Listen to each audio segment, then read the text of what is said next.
بہت بار ایسے ہوتا ہے کہ ہم سوتے ہیں تو ہمیں خواب میں مردے نظر آتے ہیں۔ کئی بار جو ہمارے فیملی کے لوگ انتقال کر جاتے ہیں، جن کی ڈیتھ ہو جاتی ہے، وہ ہمارے خواب میں آتے ہیں۔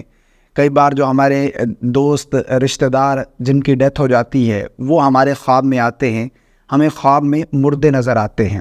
اور کئی بار ان کی کیفیت ہوتی ہے کہ وہ مردے بہت زیادہ پریشانی کی حالت میں، بہت زیادہ غمگین حالت میں ہمیں دکھائی دیتے ہیں۔ کئی بار وہ مردے بہت زیادہ خوشی کی حالت میں ہمیں دکھائی دیتے ہیں کہ وہ بہت زیادہ خوش ہوتے ہیں۔ تو بہت سارے لوگ پریشان ہوتے ہیں کہ آخر خواب میں ہمیں مردے کیوں نظر آتے ہیں، اور اگر کوئی غمگین حالت میں ہمیں دکھائی دے تو اس کی کیا تعبیر ہے، ہمیں کیا کرنا چاہیے۔ آج اسی چیز کو میں مکمل ڈیٹیل کے ساتھ آپ لوگوں کے ساتھ شیئر کرنے جا رہا ہوں، کیونکہ پچھلے دنوں ایک سسٹر کی مجھے کال آئی، وہ بتا رہی تھی کہ 1 منتھ ہونے کو ہے، ان کی دادی کا انتقال ہوا ہے، لیکن وہ بہت مرتبہ اپنی دادی کو خواب میں دیکھتی ہیں۔ تو بہت زیادہ پریشان تھیں کہ آخر اس کی کیا تعبیر ہے، خواب میں مردے کیوں نظر آتے ہیں، اس کی کیا وجہ ہے۔ اس چیز کو سمجھنے کے لیے میں یہاں پر ایک چیز بیان کرنا چاہتا ہوں کہ دیکھیں، جب ہم سوتے ہیں نا، یہ جو نیند ہے اسے وفات صغریٰ کہا گیا ہے، یعنی یہ جو ہے یہ چھوٹی موت ہے۔ نیند جو ہے یہ چھوٹی موت ہے۔ جب ہم سوتے ہیں تو ہماری روح قبض کر لی جاتی ہے۔ اسی چیز کو قرآن پاک میں بھی اللہ رب العالمین نے بیان فرمایا، سورۃ الزمر کی آیت نمبر 42 میں، اللہ یتوفی الانفس حین موتها والتی لم تمت فی منامها فیمسک التی قضی علیها الموت ویرسل الاخری الی اجل مسمی۔ اللہ ہی روحوں کو ان کی موت کے وقت اور جن کی موت نہیں آئی انہیں ان کی نیند کے وقت قبض کر لیتا ہے، پھر جن پر موت کا حکم لگ چکا ہے انہیں تو روک لیتا ہے اور دوسری روحوں کو ایک مقرر وقت تک کے لیے چھوڑ دیتا ہے۔ یعنی جب ہم سوتے ہیں تو ہماری روح قبض کر لی جاتی ہے، اور اگر جو ہے کسی انسان کا بھی وقت باقی ہوتا ہے تو اس کی روح جو ہے وہ جب اٹھتا ہے تو اس کی روح دوبارہ جسم میں لوٹا دی جاتی ہے۔ اگر اس کا وقت مکمل ہو چکا تو اس کی دوبارہ روح نہیں لوٹائی جاتی۔ اسی طرح آپ نے کئی واقعات بھی سنے ہوں گے کہ ایک شخص صحیح سلامت سویا تھا، کچھ بھی نہیں ہوا اسے، اور جو ہے اس کی طبیعت بھی ٹھیک نہیں تھی، کوئی بیماری نہیں تھی، بس سویا ہے لیکن اٹھا نہیں ہے، بستر پر ہی اسے موت آ گئی۔ اس طرح کے کئی واقعات آپ نے بھی سنے ہوں گے اور میں نے بھی کئی مرتبہ سنے ہیں۔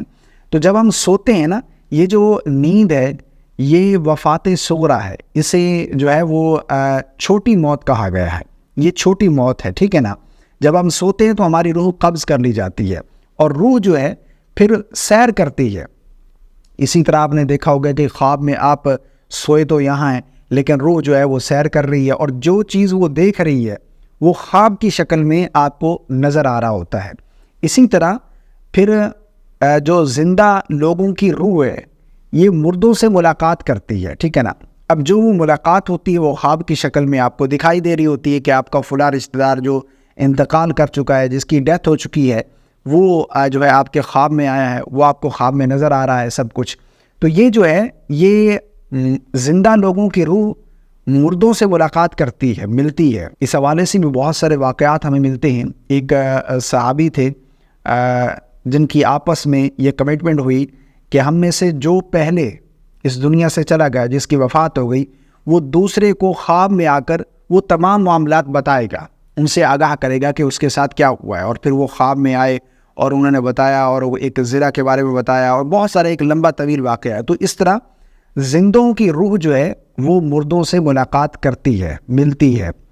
تو اس میں پریشان ہونے کی کوئی بات نہیں ہے، اور اگر کوئی پریشانی کی حالت میں، یعنی غمگین حالت میں مردہ نظر آ رہا ہے، آپ نے دیکھا کہ وہ رو رہا ہے اور جو ہے بہت زیادہ پریشان ہے، غمگین حالت میں ہے، تو اس کے لیے دعائیں مغفرت کرنی چاہیے، اس کے لیے ایصال ثواب کرنا چاہیے، ٹھیک ہے نا۔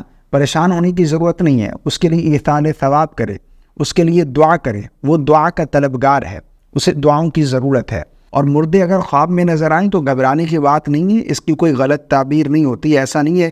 بعض لوگ یہ سمجھتے ہیں کہ اگر زیادہ مردے خواب میں آ رہے ہیں فوت ہونے والے تو اب میری موت کا وقت قریب ہے، اب میں مرنے والا ہوں، اس کی یہ علامت بعض لوگ سمجھتے ہیں۔ تو یہ ایک بہت بڑی غلط فہمی ہے، ٹھیک ہے نا۔ مجھے امید ہے آپ کو میری باتیں سمجھ آ گئی ہوں گی۔ اللہ تعالی ہم سب کو سمجھ کی توفیق عطا فرمائے۔